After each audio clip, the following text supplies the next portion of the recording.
I was never a front bencher. Probably every time the opportunity was thrown to me, I never grabbed it. Whenever the stage was offered to me, I was looking for the exits. And this change in me is because of one of my favorite book, Srimad Bhagavad Gita. On 25th of December 2024, when I came back home after delivering a session on Bhagavad Gita, my elder daughter asked me, what is the relevance of this 5,000-year-old literature in my current life? And before I could answer, she had many questions. Her life full of anxiety, questions, decision paralysis, program of pity, and whatnot. And what I want to present today is my discussion with my teenage daughter on that day. And as we began our conversation, we had a strange observation. And she brought out that we live in this one of the most informed generation in the history. But even then, we are quietly overwhelmed. We know our problems, we know our risk, we know our probabilities, we know our strength, our weaknesses. And this information, instead of freeing us, often paralyzes us. What she mentioned next was more crucial. We are not stuck because we don't know things that matters to us. We are stuck because we know too much. And that situation has a name today. We call it anxiety. And this is where I am during the conversation. And I said, 5,000 years ago, this situation had a face. And his name was Arjuna. And as we dive deep into the conversation on Bhagavad Gita, lot of uncomfortable truth unfolded. To everyone's surprise, Bhagavad Gita does not start with wisdom. It starts with anxiety. It starts with questions. In fact, Bhagavad Gita isn't just a religious book at all. It's a psychological guide helping making decisions where life offers no guarantee. Many of us think Bhagavad Gita is about Lord Krishna's greatness. It's not. It's about Arjuna's confusion. Because confusion is the most human state there is. A competent man collapsing under the weight of choice. Arjuna is not a novice. He's not unprepared. He's prepared his entire life to face the battle. On the battlefield he now stands upon. And yet before the first arrow is released, his body revolts. His hands shake. His throat dries. His bow slips. What fails Arjuna is not strength, it's certainty.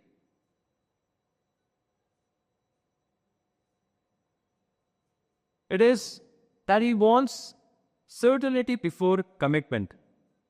And life never negotiates with this demand. Under this, he could see multiple futures unfold in front of him. Victory comes with a guilt. Defeat comes with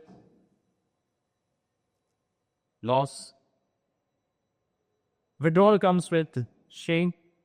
Action feels immoral. And inaction feels cowardly.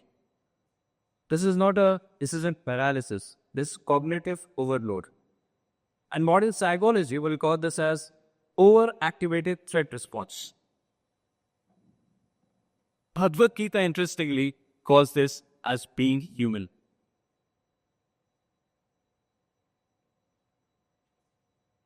When we discuss this further, we realize that Krishna has not tried to calm Arjuna down. He is not proposing any reassurance. He is not asking him to breathe, relax. Instead, he destabilizes him further. intellectually. Krishna tells Arjuna that his suffering is not because of the fear of death or violence or war. It's because of a much subtler mistake. Arjuna believes that he is responsible for the outcome. And not only outcome, he's emotionally attached to it. How his actions will unfold. How his actions will be looked upon as just. Krishna advice in Bhagavad Gita is that we are responsible for our actions and not how the world reacts to it. And this is where the idea of karma enters our conversation and immediately gets misunderstood. Dharma is normally translated as duty, which means to go accordance with the social norms and rules. But Krishna is doing something far more radical. He's separating action from identity.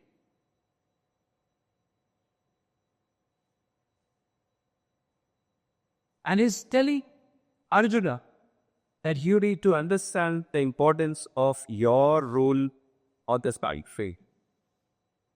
But as I told earlier, Krishna tried many times. Arjuna could not be convinced.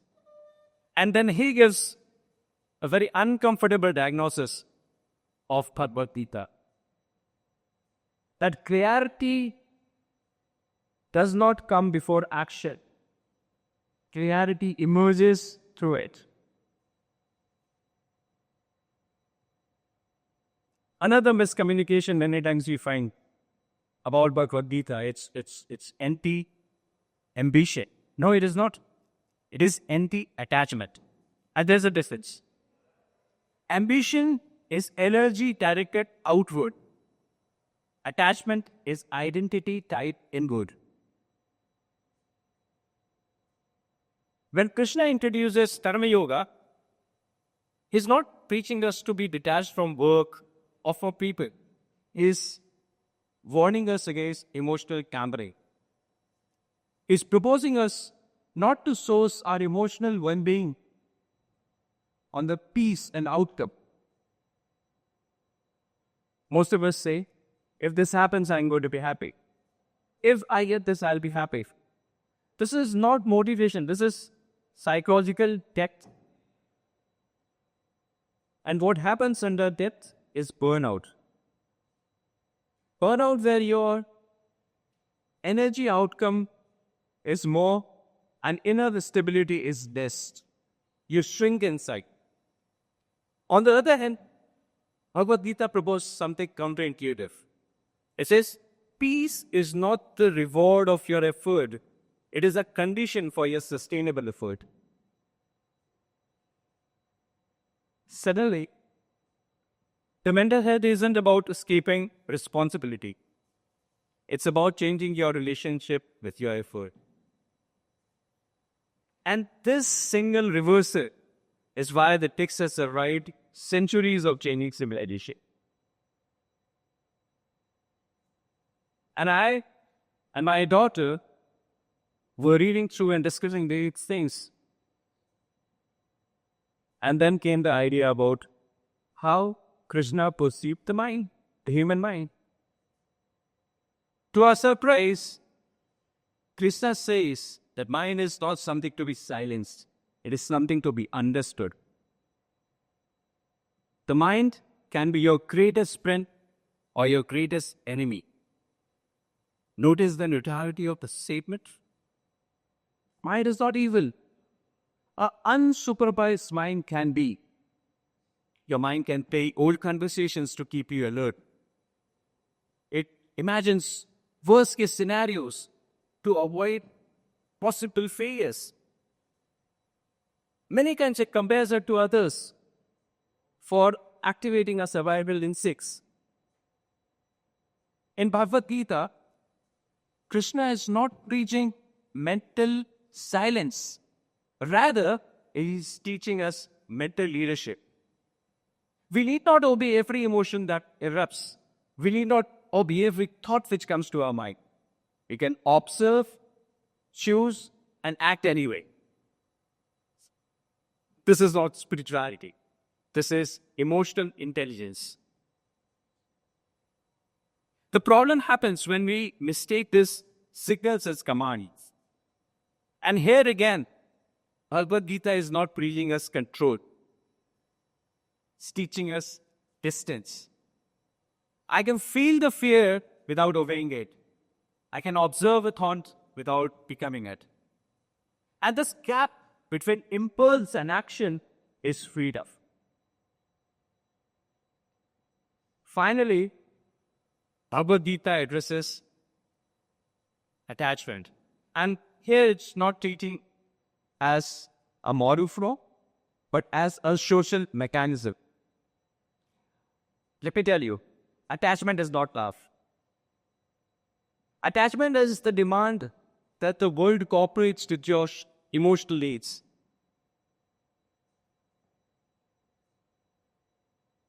You want everything to be your way? This demand creates fear. Fear clouds perception. And perception, once distorted, can be dangerous even for a creative intention.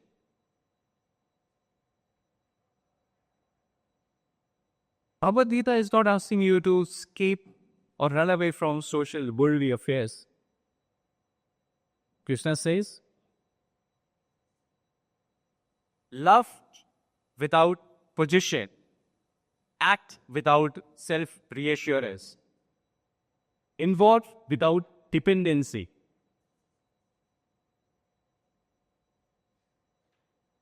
Krishna is offering us an advice to love fully without making others responsible for our emotional stability.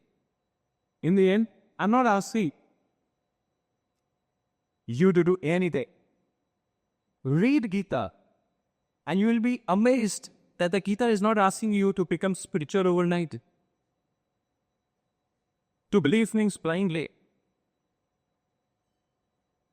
Gita is asking us to do something far more harder stuff.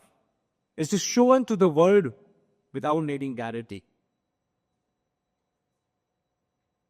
Krishna does not walk back from the battlefield. He walks back in clearer, calmer, steadier. Not because the war makes sense, not because things are safer, but because his inner chaos, which was running the show, is no more running the show. And he realized the future was never in his control, only the next action was. So he picks up the bow, not because war makes sense, not because he's feeling safer, because for the first time his mind stops pretending it can control what comes next. And maybe that is the wisdom we all need. Not answers, not clarity, not guarantee, but the courage to act under the burden of multiple choices, under the burden of expectation. Bhagavad Gita is not guaranteeing removal of uncertainty from our life. But one thing which is for sure is it can remove panic from our decisions. And this is where my daughter had something very impressive. And she says that the movement is not old enough. This is happening with us every single day, repeatedly, quietly. Every time she opens a book, even when the motivation to read is not there. Every time she applies, even with the fear of rejection. Every time she comes up and shows to speak, even when her voice shakes, this is she picking up the bow. Not when clarity is there, but when clarity is absent, and she moves on any day. Bhagavad Gita is not guaranteeing to remove uncertainty from our life. It's just asking us to not wait for certainty before taking actions.